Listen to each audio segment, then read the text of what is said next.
Hello friend, नमस्कार। मैं हूं आपकी संजू यादव और हमारे Sanju Yadav audio official channel में आप सबको स्वागत है।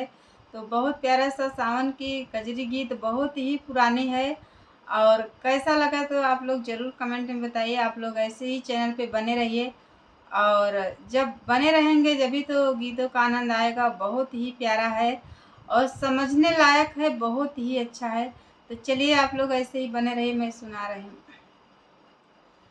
सजना तास खेलाई बैठक में मन चितलाई हो गई लेना।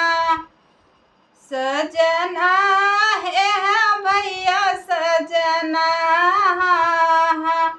सजना तास खेलाई बैठक में मन चितलाई हो गई लेना।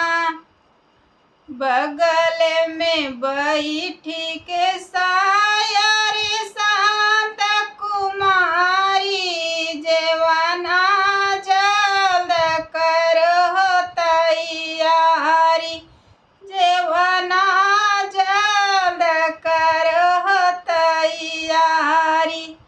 बगल में बैठी के सायरी संत कुमारी जेवाना जल्द करो तैयारी, जेवाना जल्द करो तैयारी।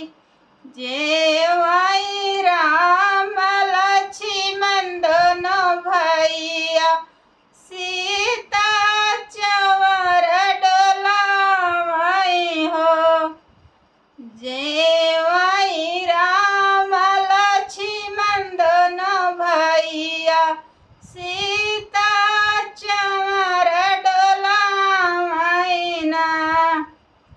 सजना तास खेलाई बैठक में मन चितलाई हो गई लेना। सजना तास खेलाई बैठक में मन चितलाई हो गई लेना। बगल में बैठी के सायरी संत कुमारी गेड़ुला जल्द करो तैयारी, गेड़ुला जल्द करो तैयारी।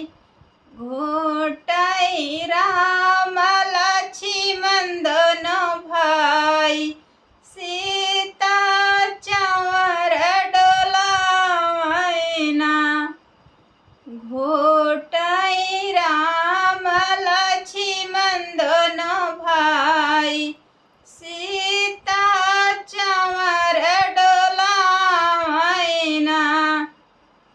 सजना हाँ भैया सजना, हाँ सजना तास खेलाई बैठक में मन चितलाई हो गई लेना।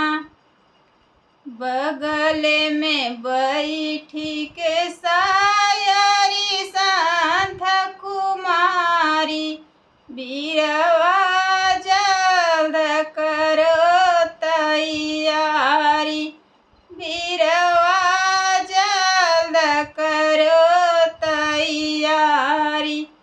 ऊंचाई राम लक्ष्मण दोनों भाई सीता चंवर डोलावई ना हो। सीता चंवर डोलावई ना।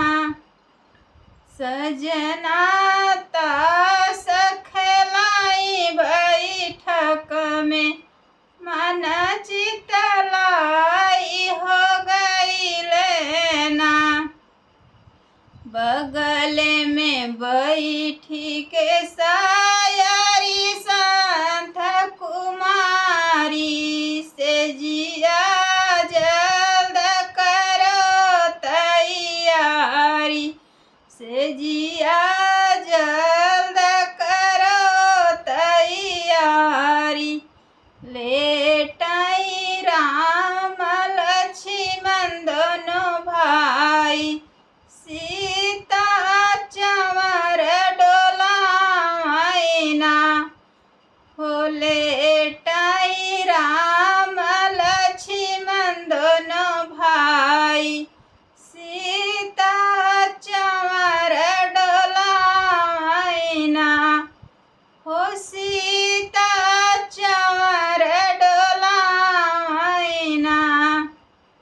सजना तास खेलाई बैठक में मन चितलाई हो गई ना, हो मन चितलाई हो गई ना।